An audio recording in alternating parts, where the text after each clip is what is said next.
بسم الله الرحمن الرحيم.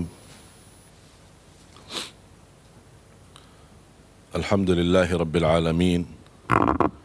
أشهد أن لا إله إلا الله وحده لا شريك له ولي الصالحين، وأشهد أن سيدنا ونبينا محمدا عبده ورسوله الصادق الأمين. اللهم صل وسلم وبارك على سيدنا محمد وعلى آله وصحبه ومن تبعهم بإحسان إلى يوم الدين. سبحانك لا علم لنا إلا ما علمتنا إنك أنت العليم الحكيم. Pertama-tama saya ucapkan Assalamualaikum warahmatullahi wabarakatuh.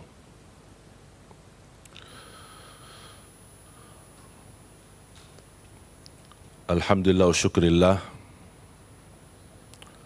apapun keadaan kita harus belajar selalu bersyukur kepada Allah Subhanahu wa Ta'ala.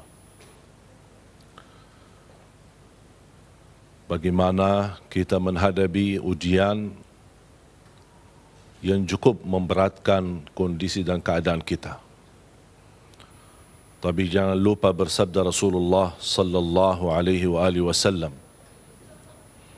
"Ajaban li amril mu'min, inna amrahu kullahu khair."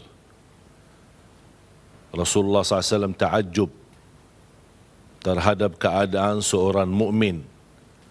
Semua apapun yang dihadapi itu baik baginya.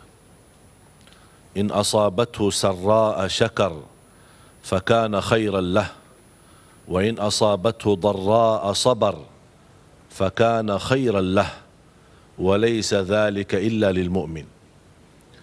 Ketika dia mendapatkan nikmat, bagi orang mukmin selalu bersyukur.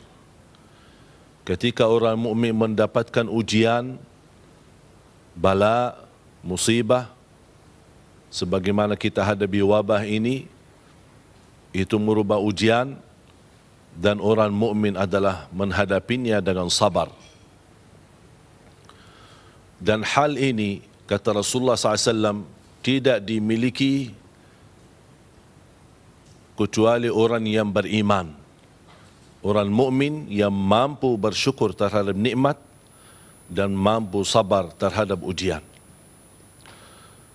COVID-19 merubah ujian, kita tidak tahu apa hikmah di balik ini. Tetapi ingat perkataan Sayyidina Umar bin Khattab radhiyallahu anhu, "Nahrubu min qadarillah ila qadarillah." Kita menghadapi takdir, tapi tidak boleh kita lawan takdir kecuali dengan takdir itu sendiri. Sebagaimana ketika terjadi ta'un, wabah ta'un di zaman Umar bin Khattab radhiyallahu an, dan beliau meminta dan memerintahkan orang yang ada di negeri Asyam tidak boleh keluar, yang ada di luar negeri Asyam tidak boleh masuk ke negeri Asyam. Ada orang komplain kepada Sayyidina Umar. Dia berkata, ini kan qadarullah, jadi tidak apa-apa kalau kita masuki ke negeri tersebut yang ada ta'un, wabah itu. Kalau memang Allah takdirkan kita kena, pasti kita kena. Kita tidak bisa lari daripada takdir Allah Subhanahu wa Ta'ala. Sayyidina Umar ibn al-Khattab radhiyallahu anhu berkata, kita lari dari takdir Allah dengan takdir Allah. Berarti usaha itu, ikhtiar mencegah itu takdir. Allah mentakdirkan kita menghadapi COVID-19, Allah pula mentakdirkan kita punya ikhtiar, punya pilihan untuk mencegah. Tidak boleh kita menyerahkan diri terhadap takdir dan membuang diri di tempat yang bahaya beralasan itu takdir. Makanya jamaah sekalian, salah satu bukti keimanan kita terhadap takdir, kita mampu merubah takdir itu. Kita mampu merubah nasib itu. Karena Allah sendiri berfirman dalam Al-Quran, "Inna Allah la yughayyiru ma biqaumin hatta yughayyiru ma bi anfusihim." Allah tidak akan merubah nasib satu kaum. Sekarang nasib kita menghadapi COVID-19. Bagaimana nasib yang baik? Kita bersatu melawan COVID-19. Kita bersatu melawan corona. Satu membantu satu. Cuba bayangkan kalau semua masyarakat terlibat, saling membantu, saling menolong. Kalau dalam kondisi keadaan, kalau satu membantu satu, insya-Allah kita mampu mengatasi masalah ini. Kita punya ikhtiar dan wajib kita melaksanakan ikhtiar itu karena takdir. Dan itu merubahkan takdir bukan di tangan Allah, tapi di tangan kita. Kita yang punya pilihan. Tidak boleh ada orang berkata Allah takdirkan saya masuk neraka, berarti saya terima masuk neraka. Saya harus berusaha untuk mencegah diri dari api neraka dan saya memperjuangkan diri agar menjadi ahli surga. Inilah kondisi COVID-19. Jamaah sekalian yang dimuliakan Allah SWT, masyarakat se-Indonesia di tanah air yang aku cintai, bagaimana kita bisa pertama kita selalu ingat kebesaran Allah Subhanahu wa taala. Saya beberapa waktu kemarin renungkan fikiran muhasabah, memfikirkan kondisi yang terjadi. Jangankan kita, negeri kita Indonesia, seluruh negara menghadapi ujian ini. Saya berfikir dan merenungkan fikiran ini. Ternyata kita selama ini banyak nikmat yang mohon maaf dan sayang sekali kita tidak sadarkan dan kita tidak syukuri. Ternyata salat Jumat dan jamaah selama ini kita laksanakan sebelum COVID-19 itu nikmat yang luar biasa. Silaturrahim itu nikmat. Keluar rumah pagi hari mencari nafkah dan rezeki itu nikmat. Kita menantar anak kita sekolah atau dia bersama teman-temannya pergi sendirian itu nikmat. Kita beraktivitas. Orang bekerja sepanjang seminggu. Ketika sudah hari libur Sabtu dan Ahad, dia membawa keluarganya, ada yang ke pantai, ada yang ke mall, ada yang jalan-jalan. Ternyata itu juga nikmat.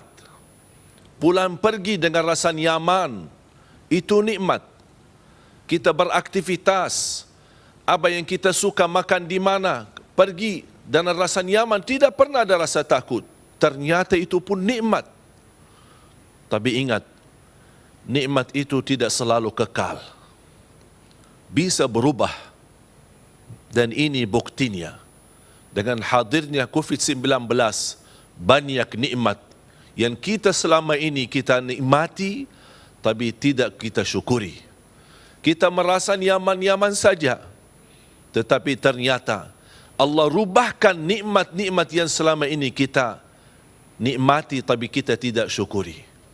Kata Umar bin Khattab radhiyallahu anhu, "Ikhshawshinu fa inna an-ni'mata la tadum." Belajar hidup susah karena nikmat itu tidak selalu dijamin kekal. Kenyataannya, siapa di antara kita yang bisa merasakan nikmat yang berlalu? Sekarang ujian pun akan berlalu. Tapi ujian ini tidak akan berlalu begitu saja. Dan kita diam diri saja, tetapi harus kita ada ikhtiar. Di dalam pandangan Islam, ada 5 darurat yang disebutkan hal utama dalam Islam. Hifdzul din, hifdzul mal, hifdzul nafs, hifdzul aql, dan hifdzul ird. Ada 5 di dalam pandangan Islam wajib kita jaga. Bahkan disebutkan hal darurat terutama, pokok yang tidak bisa kita tinggalkan. Yang pertama, menjaga agama.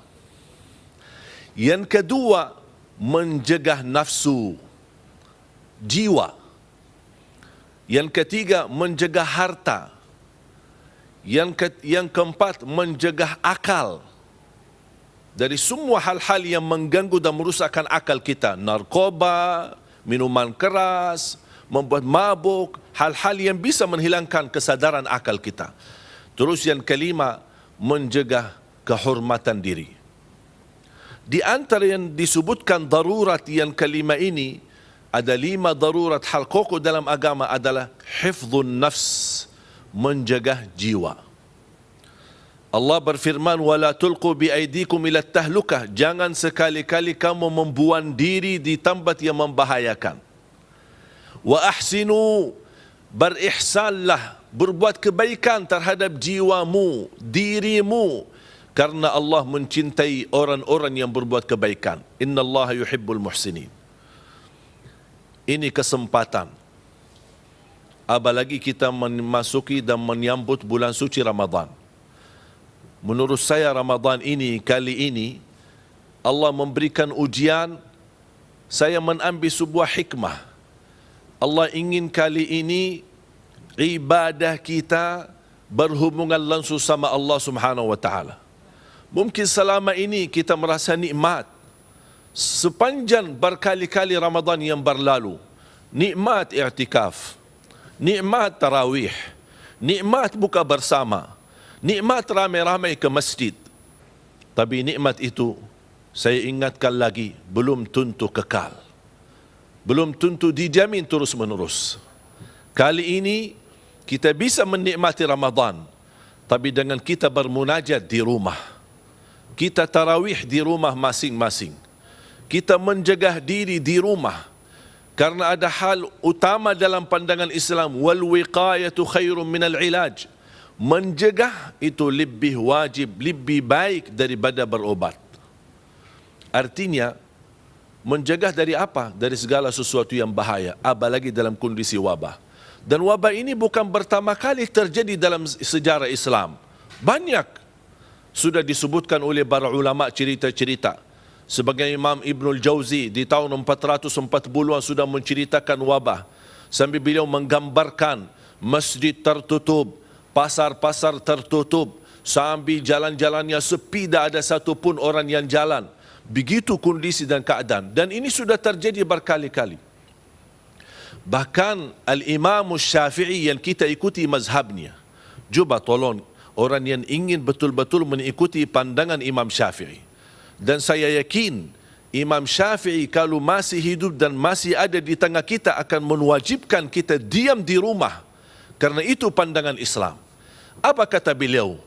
Kalau ada orang, ini dalam satu fikih di kitabnya Al-Um, kata beliau rahimahullah, kalau ada seorang yang ditagih hutang, dicari, ditagih, dia ada hutang dan tapi dia tidak mampu melunasinya, dan pemilik hutang ini lagi dicari, dikejar, dia saking takutnya karena dia malu menghadapi orang-orang yang mencarinya dan dia tidak merasa nyaman Jumatan. Apa kata Imam Syafi'i? Dia boleh tinggalkan Jumatan dan diam di rumah, diganti dengan salat zuhur. Bayangkan, ini fikih Imam Syafi'i. Kalau ada orang kejar kita, ada hutang, boleh kita tinggalkan Jumat. Masa karena wabah ini masih ada orang yang meributkan, tidak boleh kita tinggalkan Jumat? Semenjak datangnya corona ini, COVID-19, saya tidak Jumatan dan saya tidak melaksanakan salat berjamaah, hanya di rumah bersama keluarga. Tidak beraktivitas kemana-mana. Selalu berusaha menjaga, karena itu perintah Islam. Itu perintah Nabi kita, Nabi Muhammad sallallahu alaihi wasallam. Sebagaimana Abdullah bin Abbas pernah menggambarkan ketika turun hujan besar. Ini di hadis sahih Bukhari dan Muslim. Beliau menyuruh muazzin ganti kata hayya 'alas salah, hayya 'alal falah dengan ucapkan sallu fi buyutikum, salatlah kalian di rumah masing-masing. Ada orang yang mengingkari, kok muazzin merubah kata-kata azan? Mana hayya 'alas salah yang selama ini kita dengar? Mana hayya 'alal falah? Sambil datangi ke Abdullah bin Abbas. Apa ini? Mungkar besar, perbuatan sesuatu yang tidak pernah terjadi. Apa kata beliau? Kalian mengingkari perilaku saya, menyuruh muazzin menggantikan hayya 'alas salah, hayya 'alal falah dengan ucapkan sallu fi buyutikum, salatlah kalian di rumah. Hal ini sudah dilakukan orang yang lebih baik daripada saya dan daripada kalian. Itulah Nabi Muhammad sallallahu alaihi wasallam. Karena pernah juga terjadi di zaman Nabi Muhammad sallallahu alaihi wasallam ketika turun hujan besar sampai jalannya sudah tidak dimungkinkan orang bisa lewati dengan nyaman, makanya Nabi Muhammad SAW menyuruh muazzinnya kumandangkan sallu fi buyutikum. Muncullah berbeza pendapat antara ulama. Ada yang berkata tetap laksanakan azan sebagaimana hayya 'alas salah, hayya 'alal falah, tetap la ilaha illallah, begitu selesai azan baru disampaikan kataan sallu fi buyutikum, salatlah kalian di rumah masing-masing. Itu menurut pandangan mazhab Syafi'i dan ada beberapa mazhab yang lain. Intinya para jamaah sekalian dimuliakan Allah Subhanahu wa taala, COVID-19 bukan penyakit yang kita anggap remeh. Ini kita hadapi musuh yang sangat luar biasa serius untuk menerangi kita. Kita harus berhati-hati dan waspada. Kemarin saya membaca berita di negara Arab Saudi. Satu hari lebih dari 1.300 orang-orang yang kena corona. Padahal di Arab Saudi itu sudah lockdown. Sudah benar-benar luar biasa ketat. Sudah diliburkan. Sekolah tidak ada. Bahkan orang yang keluar untuk belanja saja, belanja buat makanan dan kebutuhan, bisa kena denda sampai 40 juta rupiah. Tapi begitu luar biasa aturan mereka ketat, tapi begitu juga kena penyakit corona. Gimana kondisi kita? Saya kadang-kadang keluar rumah melihat aktivitas ramai. Di pasar ramai. Seperti orang biasa-biasa aja, bahkan tak pernah mencegah, tak pernah menjaga diri. Bagaimana bisa tidak pernah pakai masker, tidak pernah menjaga kebersihan, bahkan kita seperti tidak ada berita apa-apa. Padahal sudah ada upaya dari pemerintah kita mengingatkan, waspadalah, memberitahu, mengingatkan kondisi dan bahaya, tapi nampaknya masyarakat kita belum sadar. Jamaah sekalian, jangan kita panik dan takut. Diam di rumah, ini solusi yang tepat untuk kondisi sekarang. Beraktivitas di rumah, apalagi bulan suci Ramadan, sungguh nikmat. Kita bisa menjadikan nikmat bagi kita beribadah di rumah, lebih dekat dengan keluarga. Mungkin selama ini banyak orang yang beraktivitas di luar rumah, bahkan jarang sempat buka puasa bersama atau sahur bersama keluarganya. Kali ini, tahun ini kita jadikan Ramadan spesial, Ramadan istimewa, Ramadan khusus, hadiah dari Allah Subhanahu wa taala, membuat kehidupan Ramadan bersama keluarga. Baca Al-Quran bersama-sama, tarawih bersama, menjaga kebersihan. Kita ingat bagaimana Allah Subhanahu wa taala dan Nabi Muhammad SAW memerintahkan kebersihan. Allah mencintai orang-orang yang selalu dalam keadaan suci. Dan alhamdulillah dalam pandangan Islam, menjaga wudu tanda kesempurnaan iman. Selalu cuci tangan, menjaga kebersihan pakaian. Kalau keluar ada urusan darurat tidak bisa ditinggal, tolong pakai masker. Mohon jamaah sekalian, jangan membiarkan wabah ini menular kepada seluruh negeri kita. Apalagi mudik. Saya ajak orang Madinah. Orang tua saya berada di sana. Saya sudah mengambil keputusan tahun ini tidak mudik. Walaupun ada kesempatan saya bisa mudik, tapi saya tidak mau. Mengapa? Bukan saya butuh silaturahim.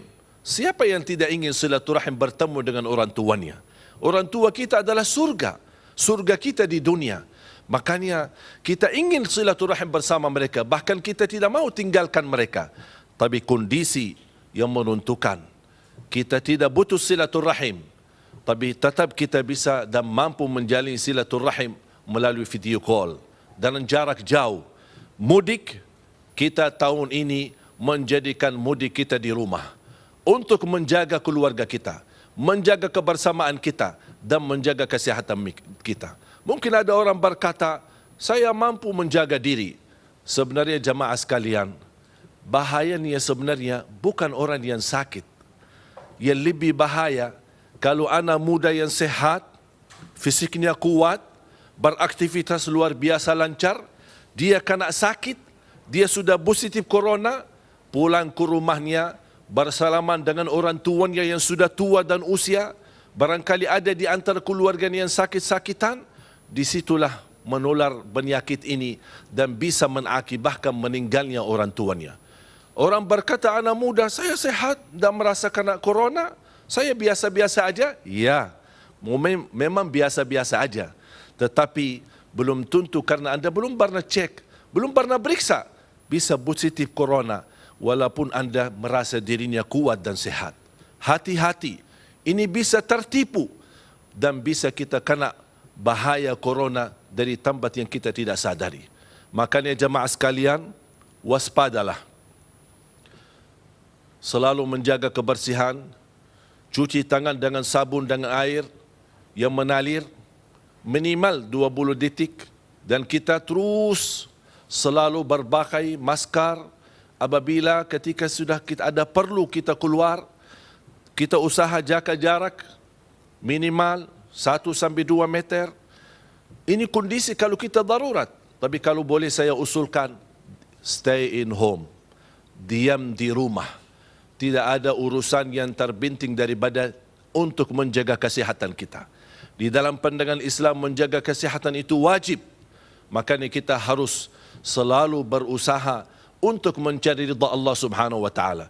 Apalagi umat Nabi Muhammad SAW, alhamdulillah Allah jadikan seluruh bumi ini menjadi bersih dan boleh menjadikan tempat salat. Berarti di rumah kita bisa beraktivitas salat. Ayo, jangan mudik. Jangan fikirkan bagaimana kita bertemu dengan keluarga, tapi kita utamakan kesihatan keluarga. Kali ini kita beribadah di rumah dan kita produktif. Bagaimana bisa menjadikan rumah adalah jannati, surgaku, rumahku. Di sinilah kesempatan kita jadikan di bulan Ramadan ini, rumahku, surgaku. Dan kita beraktivitas ibadah. Berita gembira dari Nabi kita Nabi Muhammad sallallahu alaihi wasallam. Ketika kita mendapatkan ujian ini, wabah ini, ada orang bertanya bagaimana kondisi ibadah kita. Selama ini kan kita usaha menyempurnakan ibadah, salat berjamaah, Jumatan, tarawih ramai-ramai di masjid, buka bersama, dan kita mengejar ingin meraih pahala yang sempurna. Tapi kalau kondisi begini, banyak kehilangan kesempatan kesempurnaan ibadah. Apa kata Rasulullah SAW di hadis yang diriwayatkan Imam Bukhari, "Idza maridal 'abdu aw safar, kataballahu lahu ma kana muqiman sahiha." Kalau ada di antara hamba karena dia musafir atau karena dia sakit, berkurang aktivitas ibadahnya, apa kata Rasulullah SAW? Tetap nilai pahalanya sempurna di sisi Allah Subhanahu wa taala. Sebagaimana dia dalam kondisi sehat dan tidak musafir, bahkan dia selalu berada di tempat yang normal. Makanya jamaah sekalian, jangan sia-siakan. InsyaAllah, sebagaimana banyak kenikmatan kehilangan di tengah kita, saya yakin dan percaya, InsyaAllah cerita wabah corona ini, COVID-19, akan menjadi cerita berlalu. Kesempatan kita bermunajat kepada Allah Subhanahu wa taala, memohon, ayo para pemuda-pemudi di rumah, para orang tua, anak-anak yang salih-salihah, ayo kita semua di rumah masing-masing, angkat tanganmu, memohon kepada Allah Subhanahu wa taala agar Allah mengangkat penyakit ini. Allah akan turunkan kemuliaan untuk negeri kita Indonesia. Akan Allah jaga negeri kita dari segala bahaya dan dari segala bencana. Kita terus bermunajat kepada Allah Subhanahu wa taala. Memang kita tidak bisa bermunajat di masjid, tapi barangkali munajat kita yang tulus dan ikhlas, munajat kita yang tulus dan ikhlas di rumah masing-masing, pasti akan Allah ijabah dan akan Allah mengangkat bala. Saya merasa sedih karena tidak bisa tarawih. Saya merasa menangis karena tidak bisa mudik. Saya merasa terluka hati saya karena tidak bisa Jumatan. Tapi ini ujian, wajib kita turuti, wajib kita imani.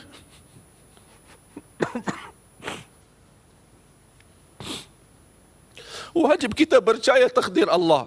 Dan kita lawan takdir, jangan takdir. Jangan kita orang keras kepala. Kita harus bermunajat kepada Allah. Karena tidak ada bala yang Allah turunkan, pasti berlaku kita dan dosa-dosa kita. Dan bagaimana Allah angkat bala? Dan taubat kita, bermohonan kita, bermunajat kita kepada Allah Subhanahu Wa Taala. Saya yakin, karena di dalam ujian ada doa yang tulus dan ikhlas. Selama kita senang, tidak pernah merasa doanya ikhlas. Makanya inti dan hikmah daripada ujian, Allah akan memilih siapa yang bisikan doanya yang ikhlas. Ini kesempatan menjadi hamba yang ikhlas untuk menantarkan negeri kita Indonesia, baldatun tayyibatun rabbun ghafur. Kita angkat tangan dengan tulus hati. Kita ingat, ternyata selama ini banyak nikmat yang kita dapat, tapi kita belum mampu mensyukurinya. Mudah-mudahan dengan kita sabar terhadap ujian yang kita hadapi, mudah-mudahan Allah angkat segala penyakit ini. Allah angkat wabah ini. Dan kita memohon kepada Allah Subhanahu Wa Taala, apalagi di bulan suci Ramadan, bulan terkabul doa. Ya Allah ya Arhamar Rahimin. Ya Allah ya Arhamar Rahimin. Ya Allah ya Arhamar Rahimin.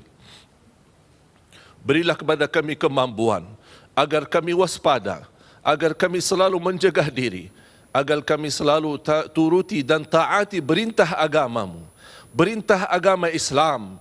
Dalam kondisi ini kita mengikuti pandangan Nabi Muhammad sallallahu alaihi wasallam. Apalagi pandangan Nabi Muhammad dan pandangan pemerintah menjadi sama dengan satu tujuan, untuk menjaga masyarakat kita dari segala bahaya dan penyakit. Jadilah orang-orang yang pahlawan untuk diam di rumah, karena inilah posisi kepahlawanan kita, posisi perjuangan kita. Lindungi diri, lindungi orang lain. Mari menangkan perang melawan COVID-19. Indonesia bisa. Salam tangguh, dan mudah-mudahan kita semua dalam lindungan Allah Subhanahu Wa Taala dari segala bahaya COVID-19 dan selalu dalam kondisi keadaan sihat wal afiat. Amin, amin, amin ya rabbal alamin.